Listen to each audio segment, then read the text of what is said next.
E agora a gente vai conversar com uma pessoa que ocupou uma cadeira no Supremo Tribunal Federal. Ele é o ministro aposentado do Supremo, ministro Marco Aurélio Mello, que nos dá o prazer de uma conversa conosco agora ao vivo, nesse momento em que o Brasil e o mundo olham com muita atenção para as nossas instituições, para a nossa democracia. Antes de mais nada, ministro, meu agradecimento por estar conosco. Uma satisfação enorme falar àqueles que acompanham o dia a dia da CNN e, portanto, a problemática brasileira atual. Que problemática, não, ministro? A gente está falando num momento em que a nossa democracia ela é colocada em prova, em que testam e tentam fragilizar as nossas instituições. A nossa democracia sai mais fortalecida após o episódio? Acredito que sim, e as instituições continuarão funcionando. O que ocorreu gerou uma perplexidade enorme e constatamos que o Estado falhou. Falhou em termos de inteligência, falhou em termos de repressão também aos manifestantes. E o próprio governador do Distrito Federal já pediu desculpas, tendo em conta o ato omissivo verificado. Isso é péssimo, gera uma insegurança total para nós, cidadãos, para o próprio Brasil, com repercussão internacional prejudicial à confiança que se deve ter no próprio Estado brasileiro. Ministro, há uma reação à tentativa de fazer algum tipo de ressalva ao que aconteceu ontem. Por exemplo, a única comunicação feita pelo presidente Bolsonaro de que, olha, foi igual a esquerda fez, né? Outras lideranças também, como o ex-ministro e ex-juiz Sérgio Moro, dizendo a primeira preocupação do governo foi falar contra, sem se posicionar ali condenando os ataques. Eu queria lhe ouvir sobre essa atitude política de fazer ressalva ou fazer comparações com coisas do passado, que inclusive não chegaram perto do que a gente viu ontem. O que isso contribui ou não para manter essa polarização e manter o país sob o risco de um novo domingo como ontem? Discrepa da realidade uma manifestação no sentido de contemporizar, uma manifestação no sentido de estabelecer uma comparação com atos da chamada esquerda.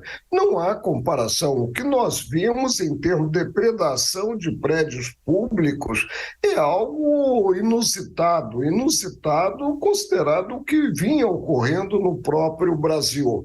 A manifestação pacífica é democrática, ela compõe o Estado de Direito.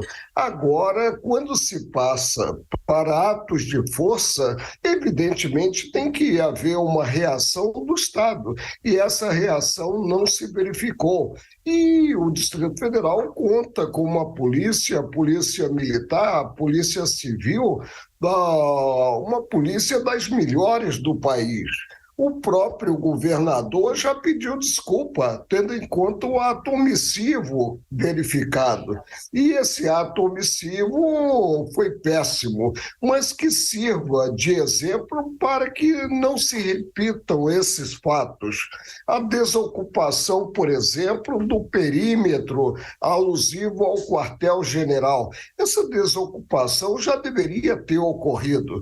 Agora atuou a presidente, ministra Rosa Weber do Supremo, mediante a publicação de um ato, e atuou também o relator do inquérito alusivo aos atos antidemocráticos, o ministro Alexandre de Moraes, numa decisão super fundamentada e merecedora de todos os elogios.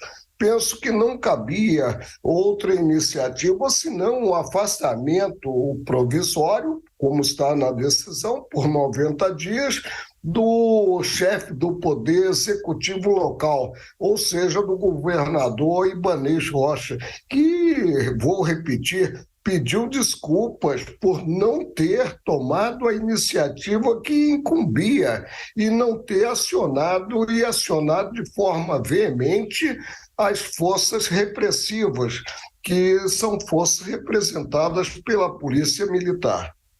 Ministro, nossos analistas também participam dessa conversa. A Basília Rodrigues tem uma pergunta para o senhor. Basília. Obrigada, Carol. Ministro, qual a dimensão desse pedido de desculpas do governador aqui do Distrito Federal, Ibanez Rocha? Qual a consequência disso? Pensando na repercussão política e jurídica, o senhor acha que o pedido de desculpas segura uma ordem de prisão contra o ex-secretário de Segurança Pública, Anderson Torres, e seguraria também um impeachment de Ibanez, ele que já é alvo de pedido disso aqui na Câmara Legislativa? Qual o tamanho desse pedido de desculpas? O que ele pode fazer e não tem jeito, não conseguirá alcançar? Não afasta do cenário as consequências jurídicas. E elas devem ser implementadas com temperança. Não cabe assodamento, não cabe chegar-se, por exemplo, ao ato extremo, a meu ver, de cesseio à liberdade de ir e vir, quer do governador, quer do secretário de Segurança Pública, que tinha sido exonerado pelo próprio governador. E, evidentemente, devemos atuar. Há um interventor que atuará parcialmente, e devemos atuar também considerada a vice-governança do próprio Distrito Federal a cargo da Celina Leão, que é a vice-governadora. E vamos realmente ser firmes na tomada de providências, utilizando, como eu costumo dizer, punhos de aço, mas luvas de pelica, sem assodamento. Ministro, vou convidar agora Gustavo Uribe, nosso analista também em Brasília, para participar dessa conversa. Ministro, bom dia. A Câmara dos Deputados discute, por exemplo, agora uma mudança na lei antiterrorismo, aumentando a pena para aqueles que são terroristas ou vandalizam patrimônio público. Que medidas o senhor considera que são importantes neste momento para que o episódio de ontem não se repita na história democrática brasileira? Apurar em si por que falhou a inteligência, porque não se previu os desdobramentos verificados que deviam ter sido previstos com a tomada de providências. Penso que o Estado não esteve presente nas manifestações e deveria se fazer presente. Quando se admitiu, por exemplo, a chegada à Praça dos Três Poderes, inicialmente se afastou o acesso dos ônibus à esplanada em si, mas eles acabaram sendo permitidos na esplanada e com a chegada dos manifestantes que são pessoas extremadas que merecem realmente ser responsabilizados por tudo que ocorreu e responsabilizados principalmente porque não se pode cogitar aí de responsabilidade civil quanto à indenização dos danos, a responsabilidade penal. E tivemos quase 400 presos, né, pela força repressiva. E vamos realmente investigar e definir a responsabilidade de cada qual. E buscando, como disse o ministro Alexandre de Moraes também, o que está na retaguarda em termos de estímulo, em termos de financiamento até mesmo dessa atuação. Ministro, vou pegar carona aqui na pergunta do Uribe, mas tratando agora de medidas do próprio STF. A minha primeira pergunta ao senhor foi chamando aqui uma conduta de ressalvas para o que vimos ontem. Uma conduta, inclusive, que se repetiu tantas vezes em manifestações passadas. Uma das ressalvas é, mas se o STF não tivesse ido tão longe, mas se o ministro Alexandre de Moraes não tivesse tomado decisões X e Y, como é que o senhor enxerga o equilíbrio dos poderes nesse momento de fragilidade exposta pela destruição em Brasília, desse apontamento de dizer, mas se o STF... Não, um erro não justifica o outro. Ainda que tenha o judiciário claudicado, Ele o fez mediante a palavra do órgão máximo e depois que o Supremo bate o martelo, não se tem a quem recorrer.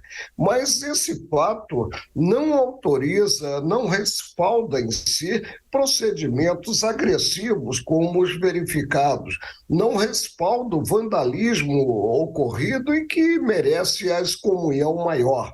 Agora que tudo sirva de exemplo e que avancemos, fortalecendo a democracia, avancemos no campo da observância irrestrita às regras jurídicas. Paga-se um preço por se viver em um Estado democrático de direito e esse preço é módico.